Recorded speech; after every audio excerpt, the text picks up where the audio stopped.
Bonjour à tous. Aujourd'hui, on plonge dans un récit assez incroyable qui nous parle d'une sorte de lutte cosmique, une lutte secrète pour l'avenir même de notre planète. Alors, la question centrale que soulève ce document, c'est celle-ci. Est-ce qu'il y aurait une guerre secrète, une guerre invisible qui serait en train de façonner notre histoire?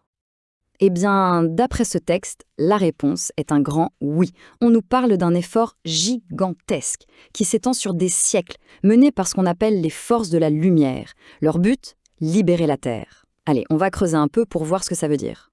Donc, pour bien comprendre, le point de départ de toute cette histoire, c'est l'idée d'une guerre secrète. D'un côté, on a donc ces fameuses forces de la lumière, et de l'autre, leurs adversaires, un groupe que le texte nomme la Kabbale. La Kabbale, c'est donc l'antagoniste principal de ce grand drame cosmique. Elle est présentée comme la force qui s'oppose, qui travaille activement contre la libération de la planète. Ok, donc on a la Kabbale, mais en face, qui sont-elles précisément ces forces de la lumière? Eh bien, selon le document qu'on analyse, c'est une immense coalition. Et ce qui est intéressant, c'est qu'elle serait composée de groupes qui viennent d'ailleurs, mais aussi de groupes bien terrestres. Alors, dans cette alliance, on retrouverait pas mal de noms connus pour ceux qui s'intéressent au sujet. Mais il y a un détail assez fou, c'est que Ganymède, une des lunes de Jupiter, servirait carrément de hub de communication principale pour tout le système solaire. Rien que ça. Et ce qui est vraiment intéressant ici, c'est de voir comment le texte attribue un rôle très spécifique à chaque faction. Ce n'est pas juste une liste, non. Certains sont là pour la surveillance, pour l'éveil spirituel, et d'autres pour une intervention beaucoup plus directe. Mais attention, l'Alliance ne se limite pas à des groupes venus des étoiles, loin de là. Le texte nous parle aussi de très anciennes sociétés secrètes, ici même, sur Terre. La plus importante d'entre elles serait la confrérie de l'Étoile, qui agirait dans l'ombre depuis l'époque de l'Atlantide. Alors, d'après ce récit, ces groupes n'ont pas été de simples spectateurs, pas du tout.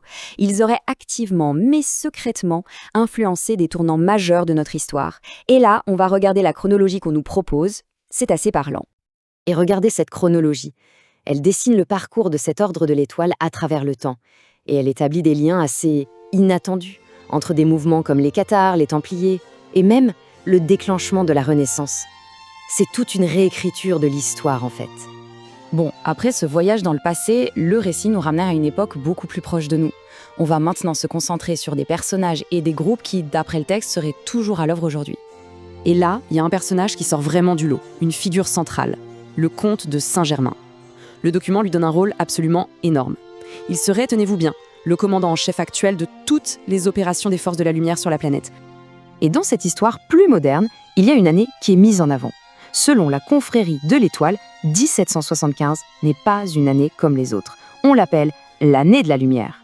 Alors la question c'est, pourquoi 1775 ? Eh bien, en une seule année, il se serait passé tout ça. Une impulsion spirituelle venue directement de Sirius, la création d'une école des mystères secrète à Paris par Saint-Germain lui-même, et le début de la Révolution américaine, qui, selon cette version de l'histoire, aurait été guidée en sous-main pour faire barrage à la Kabbale. C'est une année charnière. Mais le conflit ne serait pas que cosmique ou spirituel. Il se jouerait aussi au sein même des vieilles familles, de l'aristocratie. Le texte nous décrit une sorte de lutte de l'ombre entre deux factions.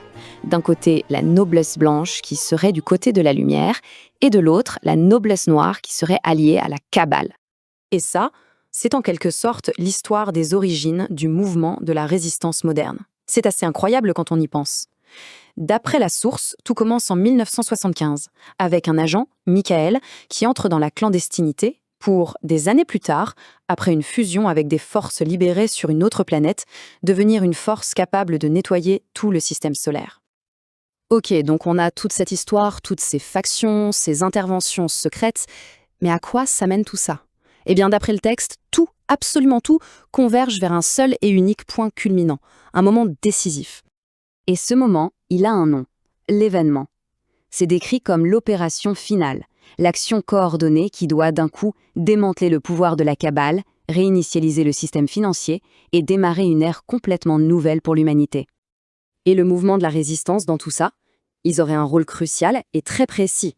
Le jour J, leurs agents sortiraient de leur base souterraine en civil pour prêter main forte aux forces de l'ordre positives et s'assurer que les arrestations des membres de la Kabbale se passent comme prévu. Le niveau de détail est assez frappant. Le texte explique même ce qui arriverait aux membres de la Kabbale une fois arrêtés. La grande majorité, 70%, devrait faire face à la justice humaine.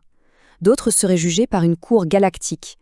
Et pour un petit pourcentage, les cas les plus lourds, la destination serait le soleil central, pour ce qui est décrit comme une restructuration. Et voilà, on a fait le tour de ce récit.